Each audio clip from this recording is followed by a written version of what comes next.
Hey guys, Kira here. Welcome back to my channel. Hammock edition! Okay, so I'm gonna vibe in this hammock for this entire video because it's really comfortable. But today I am here to talk to you about traveling with anxiety. I am on my solo road trip right now, and I'm only 3 days in, but it feels like a week, so a lot has happened. Let's get into it. All right, so the scariest thing of it all, in my opinion, is probably just like the fact that you're like alone. Being alone is like kind of scary if you're not used to it. For a long time, I never really did things alone. So like last year was like my first time that I started doing that, and it was like terrifying. Like I'm talking like full on like hyperventilating, like freaking out. And through time, I will say that like I've gotten used to it and my anxiety has reduced, but it's been actually experiencing those moments that have helped with that initial fear. It kind of sucks. You guys are going to hate me for this, but just force yourself to do it. Once you force yourself, like you're going to have to deal with those emotions, but like process those emotions. All right, when I say process those emotions, I mean like actually like ask yourself questions. Like if you're scared, why am I scared? What is making me scared? Have I experienced something like this before? And how can I overcome it? That's going to take a little bit of knowledge because you have to know what your coping skills are. For me, I love nature, I love being outdoors. So in my past when I was anxious, I would go on like a hike or something. So going on like solo road trips, like hiking and doing outdoorsy things, I guess kind of like canceled some of the anxiety. But there were like a lot of times where I like sat in my car like bawling my eyes out because I was like, what am I doing? Like, why am I doing this? And then I would get through that anxious moment and I would have the best experience of my life. So rule number one, just get out there, just do it, process those emotions. So next I'm going to talk a little bit about like protection and like fear, I guess. I don't know. One thing I've never actually run into is a fear of people. People have actually been like nothing but kind. You meet the most amazing people on your road trips. You do have to be cautious. I mean, you never know people's intentions, but I like to just kind of read the room a little bit and then go from there. So I've made so many amazing friends throughout my travel, and just by like the other night, I'll talk more about it in a future video, but I met a captain and we, talked a little bit, and he was like, "Hey, like why don't you park at the marina? Like I have a 24-hour watchman that's there, and it's just a quiet, nice place and you'll be on the water." And I was like, bet, yeah, like for sure. So it's just meeting the right people and reading the room for that. Being said, I do still carry protection. I carry, a knife, pepper spray, bear spray, a taser. I think that's, I have like a multi-tool kit kind of thing. But I've never once had to use it. If anything, I feared animals the most. And believe me, I was in Utah last summer and I saw a fresh mountain lion print, and I had my taser with me, and I was like, what am I gonna do? Am I gonna walk back to my car? Or am I gonna finish this hike? So naturally, like any other human, I finished the hike. But then I like sprinted through the desert with the taser in my hand, like just trying to be like as quiet as I could. Turns out that's the worst thing to do with a mountain lion, guys. Just a heads up, don't ever do that. Like, you need to be loud and slow because, they're big babies, and if you're running, that looks like prey to them. So, lesson learned. I will say, if you've never really done anything on your own, don't just jump in your car and do a solo road trip.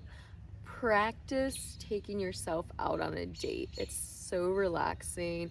You're doing things solo. So whether you're going for a solo walk, whether you're going for a picnic, going out for a drink, going to the movies, start small and work your way up to the travel. You can even do like a familiar place. So if you're from Maryland, like, myself, you could book a hotel in DC. Pretty simple, you're close to it. You can figure out, learn about the metro, go to some of the museums, grab lunch, take a day to yourself or a weekend to yourself, and then slowly work up to how you're going to take that first trip. Using this trip as reference, I have had some anxiety so far. It was mostly on the first day. The first days usually get me. So it's hard when you are living with your partner and you see them every day, and then you're like, oh, I'm not gonna see you for like, X amount of time. And then I'm kind of like, great. So last year I was like bawling my eyes out. So we're making improvement. I didn't bawl my eyes out this time. But like I miss him. And I think what helps with that is him understanding, the anxiety, and it's just like the little things he does. He made me a road trip playlist, which is incredible. I now have 2 volumes of that, and it's my favorite thing ever. I listen to it every time I drive.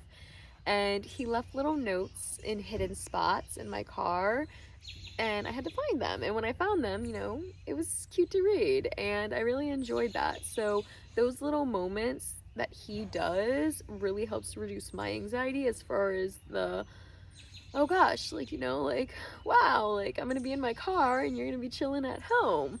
So finding the person that meets your needs and adds that excitement to your trip will help. And with some other trip anxiety, you'll hear more about it in a future video, but basically I had a really rough morning. It was only like 45 minutes into my drive. Like I said, you'll hear more about it, but what I did when I was like freaking out was pull over on the side of the road, and I took 5 deep breaths, 5 minutes to just decompose, grab a snack, say some positive affirmations. Some of the affirmations I used were, you're okay, you've got this, take a deep breath, let's go, you're a bad bitch, get on the road. Really though, like I have to like sometimes gaslight myself into things. But it wasn't even, anxiety about like being alone or being in the car. It was just, you wake up and when things go wrong and you start your trip, it's not the best feeling. So like I said, pulling over to the side of the road, taking those deep breaths and relaxing, and then getting back out there will help.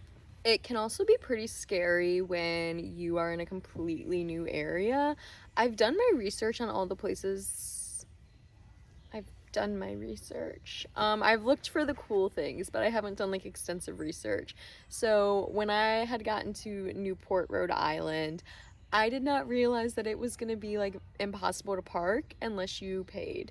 And the only places were like 3-hour parking for like the entire day. And I was like, well, where do I move my car to after that? So I'm a little flustered, driving for a long amount of time.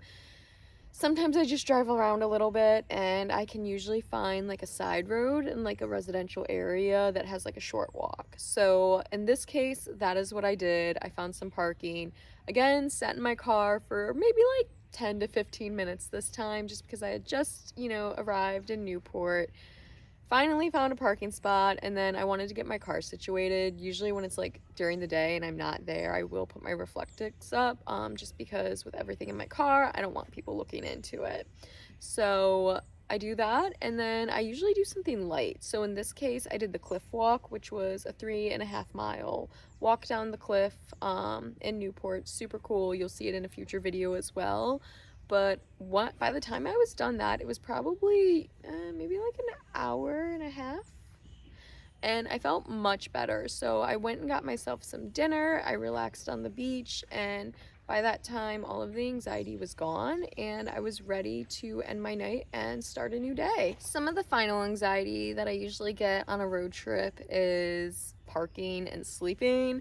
A lot of times I do like to pre-map out where I'm sleeping, but in some cases things fall through, things fail. When I was in Colorado, I learned that you could not park at Walmarts.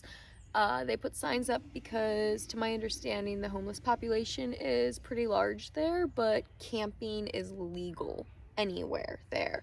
So since Walmart is a private business, they can put those no parking signs up, which threw me for a loop. And I, found, different places to stay. But talk about anxiety in the moment when you think you're going to stay somewhere, you have no idea where you've been, and then you're like, oh, I'm going to get towed. Okay.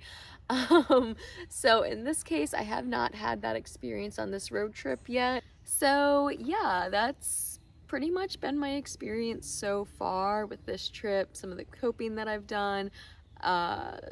Drop in the comments if there's anything that you want to hear more about that may pertain to your own anxiety and travel. I'd love to hear about it, and I'd love to share some tips for you that, you know, maybe I didn't touch on in this video. So like I told you in the beginning, I am going to be posting some more videos that have been following my entire trip so far.